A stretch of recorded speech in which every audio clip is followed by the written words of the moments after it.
I love colorful clothes she wears. Paperback writer. See a red door and I want it painted black. 1966 was one of the greatest years in music history. In just 12 months, a remarkable wave of songs forever changed the sound of rock, folk, and pop. But what made these classics truly timeless wasn't just their unforgettable melodies, it was the incredible stories behind them that most people have never heard. Today, we're counting down the 10 songs that turned 1966 into a legend.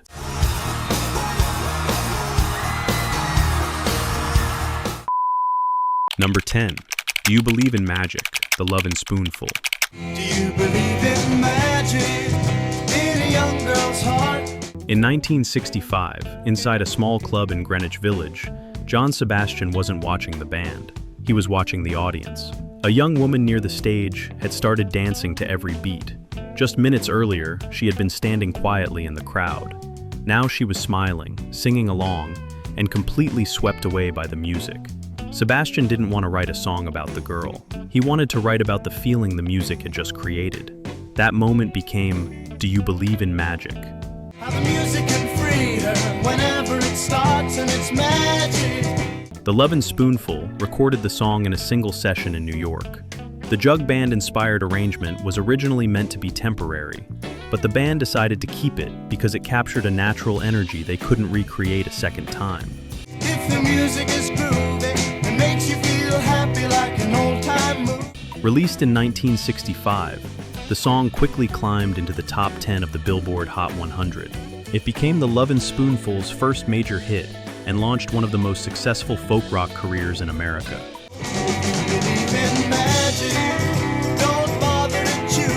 Nearly 60 years later, Do You Believe in Magic still appears in movies, television shows, and countless 1960s playlists.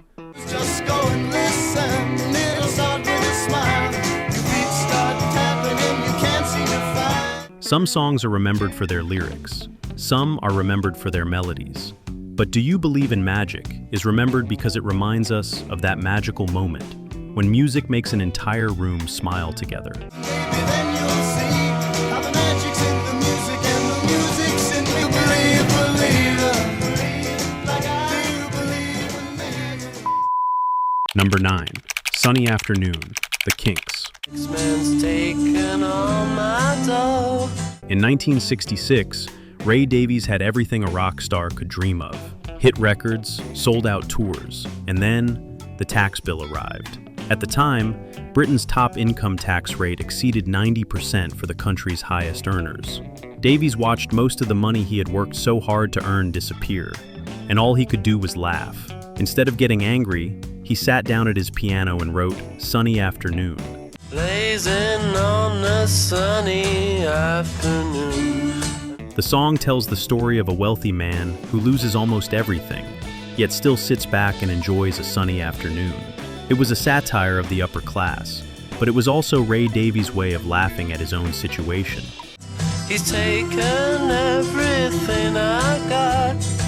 Few people realize that the song's relaxed melody was inspired by traditional British music hall tunes, a style that stood in sharp contrast to the powerful rock music dominating the charts at the time.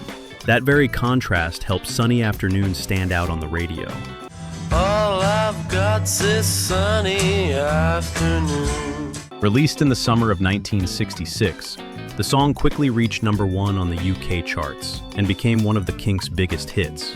It also marked the beginning of Ray Davies' signature songwriting style, clever, satirical, and unmistakably British, a style that would influence generations of songwriters. Save me, save me, save me from this squeeze. Nearly 60 years later, Sunny Afternoon still sounds warm, carefree, and effortless. But beneath its easygoing melody lies one of the sharpest satirical songs of the 1960s. Sometimes, the best way to respond to life's frustrations isn't with anger, it's with a smile and a hit record. Help me, help me, help me sail away in the summertime. Number 8. Bus Stop, The Hollies. Stop when they choose there, I say, be shimmer. In 1966, Graham Gouldman was just 19 years old. By day, he worked in a toy store in Manchester. By night, he went home and wrote songs, hoping that one day someone would record them. One rainy afternoon, Gouldman noticed a young man and woman standing beneath the same umbrella at a bus stop. They were simply trying to stay dry, but in his imagination, it became the beginning of a love story. Just a few hours later, Bus Stop was finished.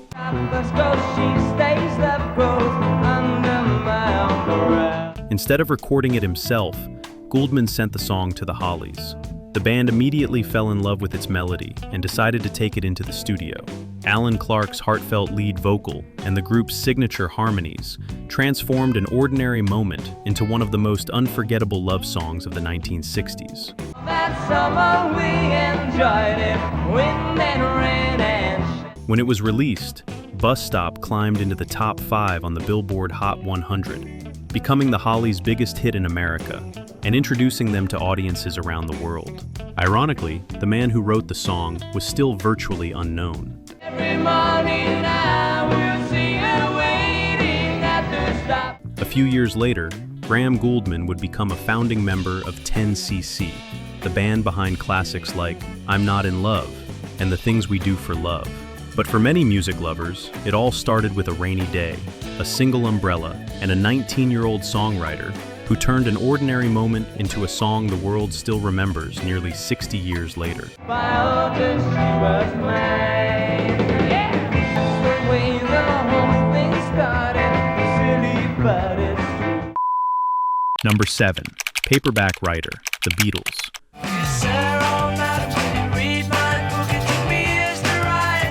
Early in 1966, Paul McCartney received an unexpected complaint from his aunt. She asked, "Why do you boys only write love songs?" Paul laughed, but the question stayed with him. For the first time, he decided to write about a fictional character instead of a romance. A young writer desperately trying to convince a publisher to give his first novel a chance. That's how Paperback Writer was born. I need a job, so I wanna be a paperback writer. John Lennon added powerful harmonies, while George Harrison created the song's sharp opening guitar sound. But the biggest challenge for EMI's engineers was Paul's bass guitar. He wanted it louder and more prominent than anything listeners had heard before. After countless experiments with microphones and new recording techniques, EMI finally achieved the groundbreaking bass sound Paul had been chasing.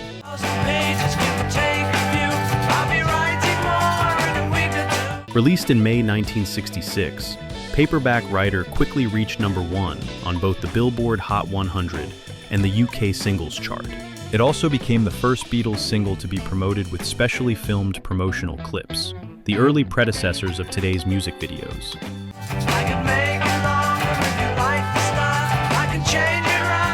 Few people realized that the song also marked a turning point for the Beatles. They were beginning to move beyond traditional love songs and into a far more adventurous creative period, just months before releasing Revolver, one of the greatest rock albums ever made. One simple question at a family dinner changed the way the Beatles wrote songs and helped change the future of pop music.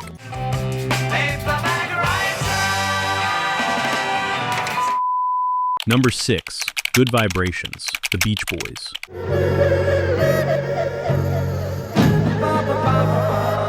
In 1966, Brian Wilson was chasing a sound that no one had ever heard before.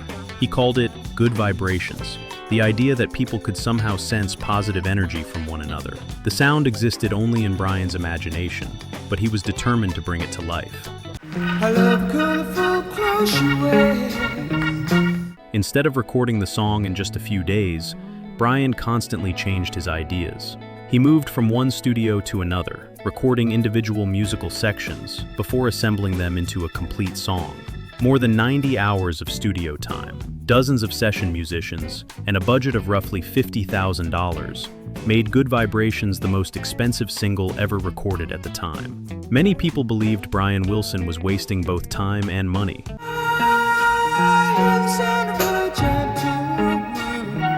But when Good Vibrations was released in October 1966, every doubt disappeared. The song shot to number 1 on the Billboard Hot 100 and became one of the most ambitious recordings of the decade. Its eerie electro-theremin, rich vocal harmonies, and innovative modular recording technique created a sound unlike anything that had ever been heard on the radio. I'm picking up good vibrations. She's giving me The success of Good Vibrations changed the way the music industry viewed Brian Wilson. Many critics now consider it the moment when the recording studio stopped being just a place to capture music and became an instrument in its own right. Brian Wilson didn't just create a hit. He proved that sometimes the greatest sound is the one no one has ever dared to imagine. I'm picking up good vibrations. She's giving me Number 5. Wild Thing, The Trogs.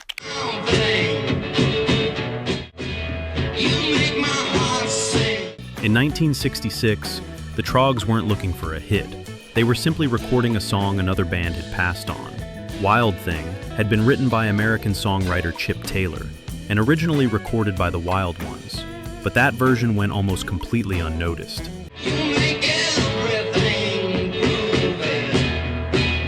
Everything changed when the Trogs entered the studio. They kept the simple melody, added a raw guitar sound, Reg Presley's instinctive vocal performance, and most memorably, an ocarina solo, a tiny instrument rarely heard in rock music. That unusual sound made Wild Thing stand out among the countless hits of 1966. Wild thing, think I love you.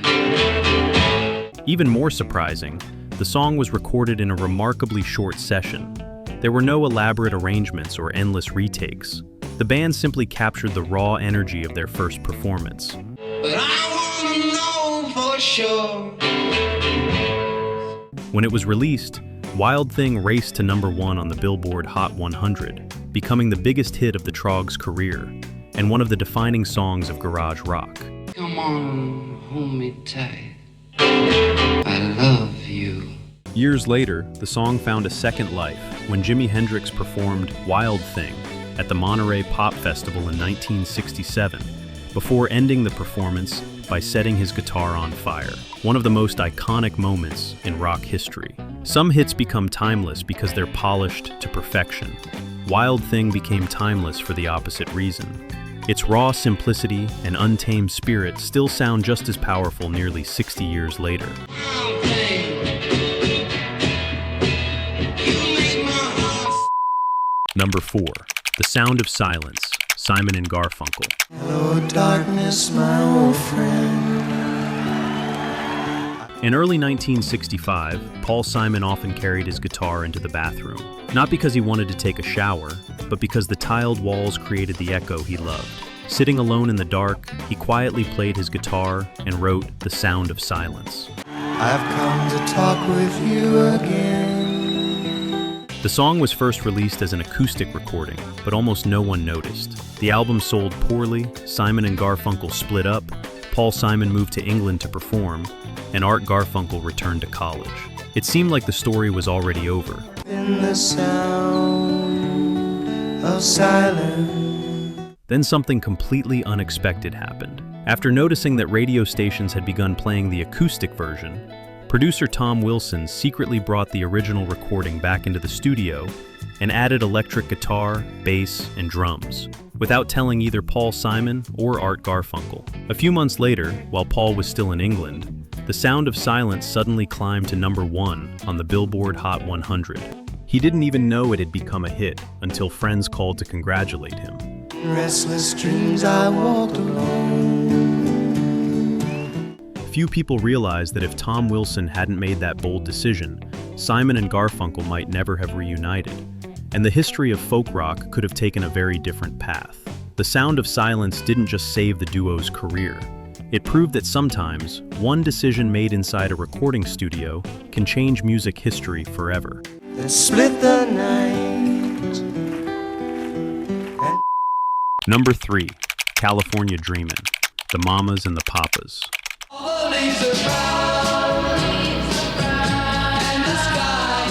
During the winter of 1963, John Phillips woke up in the middle of a freezing New York night. Beside him, Michelle Phillips had been talking about how much she missed California, the sunshine, the palm trees, and the blue skies she longed to see again. John picked up his guitar, and within minutes, the first melody of California Dreamin' had taken shape. Michelle later helped finish the lyrics, turning her homesickness into one of the defining songs of the 1960s. Few people know that Barry Maguire, the singer who would later score a hit with Eve of Destruction, was actually the first artist to record the song. During his session, he invited the Mamas and the Papas to sing backup vocals. After hearing the playback, the producer realized that those harmonies were the real magic, so the group decided to record the song themselves.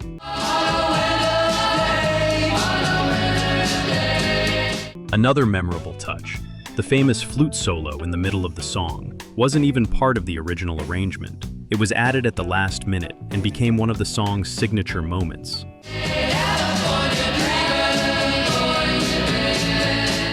Released at the end of 1965 and becoming a major hit in 1966, California Dreamin' reached the top 5 on the Billboard Hot 100 and established the Mamas and the Papas as one of America's greatest vocal groups. Nearly 60 years later, just a few opening guitar notes can transport listeners back to a sunny California. A song born from one woman's homesickness became the dream of an entire generation.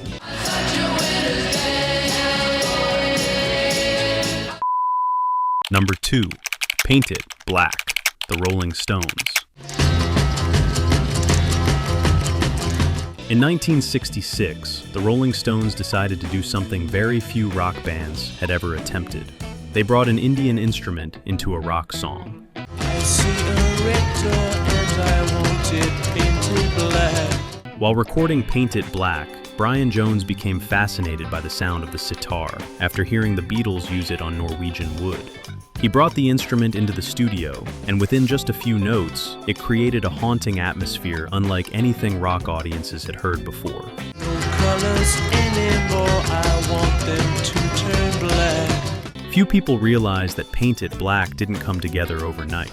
The band experimented with several different arrangements before finding the driving rhythm and haunting sitar melody that defined the final version. Even the title sparked confusion when a comma accidentally appeared on the American single, changing Paint It Black to Paint It Black. The band had never intended it to be written that way.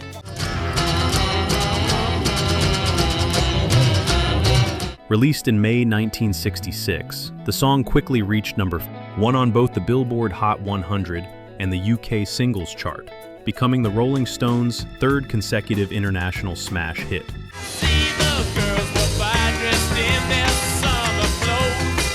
Many listeners assumed it was simply a song about the color black, but Mick Jagger used that color to express grief, loss, and the overwhelming despair of losing someone close.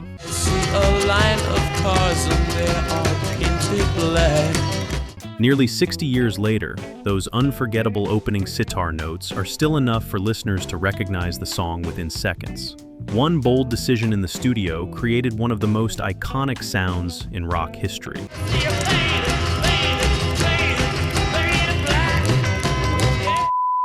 Number 1, I'm a Believer, The Monkees. In 1966, the Monkees were famous across America, but not everyone considered them a real band. They had been created for a television series, and the 4 original members were cast as actors playing musicians. Many critics believed they would be nothing more than a short-lived TV phenomenon. I thought love was only true in fairy tales. The man who changed everything was producer Don Kirshner, one of the hitmakers behind countless successful records during the 1960s. He turned to a young songwriter named Neil Diamond, who was still struggling to establish himself in the music business. Diamond handed Kirshner a brand new song called I'm a Believer. Inspired by his own disappointments in love, it told the story of a man who had lost faith in romance until he finally met the right person. Love was out to get me. That's the way it seemed. The Monkees quickly recorded the song with Mickey Dolenz on lead vocals. His energetic performance and the song's irresistible melody transformed a story about doubt into a nationwide sing-along. Then I saw her face. Now I'm a believer. Released late in 1966, I'm a Believer spent 7 consecutive weeks at number 1 on the Billboard Hot 100. and became the best-selling single in America in 1967. Its success also helped the Monkees shake off the criticism that they were nothing more than a TV band.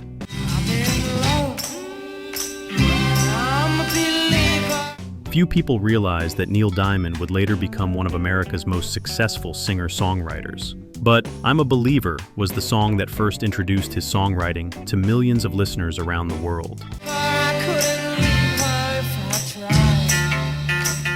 Nearly 60 years later, the song continues to win over new generations, especially after Smash Mouth's unforgettable version in Shrek, a song written by an unknown songwriter, performed by a band many people didn't believe was real, yet it became one of the most timeless hits of the 1960s. What's the use in trying when all you get is pain?